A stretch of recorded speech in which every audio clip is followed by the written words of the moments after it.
Well, this is a tough story for political insiders not to be partisan, but fortunately, we have the insiders who walk into the studio every 2 weeks checking their partisan views at the door.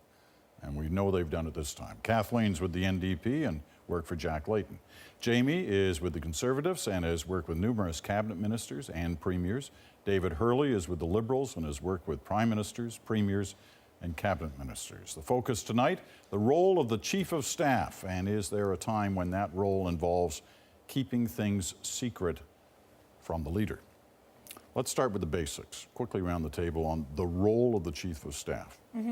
Well, the role is really to be both fixer and at times necessarily the fall guy. What you want in a chief of staff is somebody who is loyal but not a sycophant. The key difference, I would say, between regular staffers and the chief of staff is regular staff, even directors of communication or executive assistants, serve the leader. But the chief of staff will be called on at times to argue with the leader and actually challenge the leader's decision. So that would say the key difference. All right, that all sounds pretty routine. Is that right? Is that the same way you see it? Yeah, I think it is. I think what we're probably talking a lot about tonight is not just the role of the chief of staff, but the role of the fixer. In my experience, those aren't always the same person, because sometimes if somebody has to take the hit for something that goes wrong, you actually don't want it to be your chief of staff.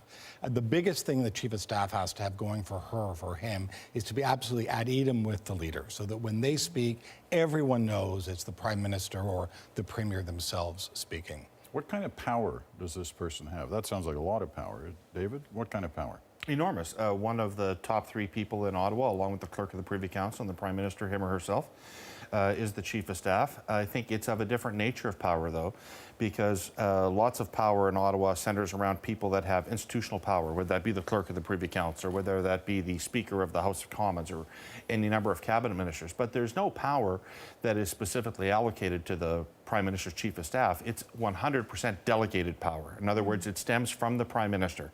And the Chief of Staff has power because, as Jamie said, people believe that the Chief of Staff is speaking in the Prime Minister's name and that they better take that seriously. Completely. You know, people talk about... If there's any light, they're in trouble. Yeah. People talk about the contracts that are done, not literally the contracts, but there's basically the contract that kind of goes with what you're saying, and then there's the unwritten contract that goes between a chief of staff and the leader. What's the unwritten contract? Well, there's a lot of trust there. You would never appoint somebody to be chief of staff unless you trusted them completely. But the unwritten rule is that, you know, if trouble comes up, you'll take care of it. And you don't revisit that agreement throughout the, you know, employment. You just, in the moment of hiring, you know, you will take care of my problems. Example, for instance, Alan Blakeney, when he sensed that something was going sideways, he would former speak... Premier of Saskatchewan. Former Premier of Saskatchewan, exactly. He would speak to his principal secretary or chief of staff, Bill Knight, and would say, Bill, I need you to go fix something. You know, I need you to go tripwire something for me. And Bill would go out and he would take care of it. And that's what a chief of staff does. He takes care of things for the leader. Okay, well, that raises the question. Are things happening where the leader actually doesn't want to know how you fix the problem? Well, you know, there's this concept of plausible deniability, first popularized in the Kennedy administration by the CIA as a reason for not telling the president everything that maybe he should have known. And I think it's when staffers decide, you know, if we told the boss this, that would put her or him at risk, so we're going to take care of this ourselves, that I think sometimes you can get yourself into a dangerous zone. Because that's the kind of thing that doesn't pass the smell test with the public. But is it a needed part of how one governs? David? Well, politics is a messy business, even when practiced by people as acclaimed as Abraham Lincoln, and as anybody that saw the movie would understand. And so lots of things happen in politics and government all the time that wouldn't pass any public smell test, but they are necessary. And, you know, the Prime Minister, one of the roles of the Chief of Staff is to really be the Prime Minister's person and to look out for the Prime Minister, because everybody else has multiple agendas that are running. Cabinet has multiple agendas. The bureaucrats have multiple agendas. Caucus have multiple agendas. The caucus will love you but ditch you if you think they think you're going to lose. You need somebody there that you're meeting with every day that's your eyes and ears in the government that says, I care about this person. I'm going to make sure this person emerges from this hole. And that's a pretty important job. Go ahead, Jim. So, I mean, at the end of the day, the chief of staff's the core of their job is the success of the premiership, right? Is to make sure that all the tools and all the instruments of government work to ensure the success of their boss. And part of that is deciding what actually raises to a level of importance that you need to talk to the boss about. Because just in any one span of control, nobody can be briefed on every single thing that is going on. And that's why sometimes people keep things from their leaders. You know, somebody told me in the last few days that any senior position around a premier or a prime minister, chief of staff, on down to a couple of the other ones that you mentioned, Kathleen, anybody who accepts a job like that goes in knowing, basically goes in having been told that the day could very likely come where you're going to get a tap on the shoulder and say, you know what, you're going to have to go. It's all part of the protect the king or the queen scenario. That could happen. And you have to be prepared to walk out the door. Is that real? It is true. I mean, you serve at the pleasure of the leader, but also, as Jamie had mentioned, that because the chief of staff acts in the leader's interest, chiefs of staff aren't always that popular. If you take on the job of chief of staff, you've got to be prepared to go home alone at night. Often, you know, chiefs of staff will joke that no one wants to go for lunch with me because often staffers don't come home from having lunch with chiefs of staff, right? You get walked out the door. So it can be a lonely job, but certainly in politics, it is a messy business, as David said. And I think that, you know, when you take a job that's at the pleasure of the leader, you serve at their pleasure. It's also not math. Right? It's a series of thousands and thousands of judgment calls every day.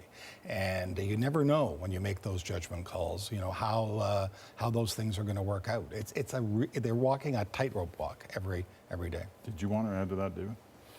I just wanted to say that along Kathleen's point, I mean, people forget that everybody in politics ultimately ends in failure. Prime ministers or premiers are either defeated or they leave facing imminent defeat. And so chiefs of staff are just one step ahead of them. And when the country's demanding change, or when the caucus is demanding change, or when the party's demanding change, when it gets to a point where the leader can't ignore it anymore, somebody goes first. And usually the chief of staff recognizes that because they are there for the leader. And so they say, it's time for me to go and you need to change. Brian Mulroney told me once, talking about Jean Charest in his office, sometimes you just got to shuffle things up. You just got to change the order up and see what happens. How about the issue that a lot of Canadians have trouble with, on not only this most recent example, but in other examples in the past, where it's said, well, you know what? The leader never knew this. The leader was never told. It was kept to the chief of staff and down. Plausible? Yes. You've seen it? Yes. Kathleen? You don't necessarily want the leader to know everything. You don't want to necessarily burden them with all those details. So it is possible. David? Well, it's certain. It's not just possible, it's certain. I mean, I'm not speaking about any specific case, but people forget how big government is. I remember people used to say that Paul Martin must have known about the sponsorship program because he signed the checks. It's just not the way government works. It's too big. And in any given day, a chief of staff is going to be involved in caucus issues, probably foreign affairs issues, mediating disputes between cabinet, kicking a recalcitrant bureaucracy's ass to get something moving. He's not going to talk to the Prime Minister about the details or mechanics of all of that. It's just not possible. So there's a lot of stuff that's going on. But as Jamie says, some things cross a threshold. And it's your judgment about when you need to then bring in the Prime Minister's judgment to supplement your own personal judgment. Last word. That's why the views of the Chief of Staff and the Prime Minister have to be ad idem, right? Because the Chief of Staff can't be checking upstairs with every single decision she makes or he makes, and consequence of which you guys better have a really fundamental understanding of what's acceptable, what isn't, what's in bounds and what's out of bounds before they start their jobs. All right. Good discussion. And we're wiser for it. How it fits into this story, we're still not sure. But thank you for that.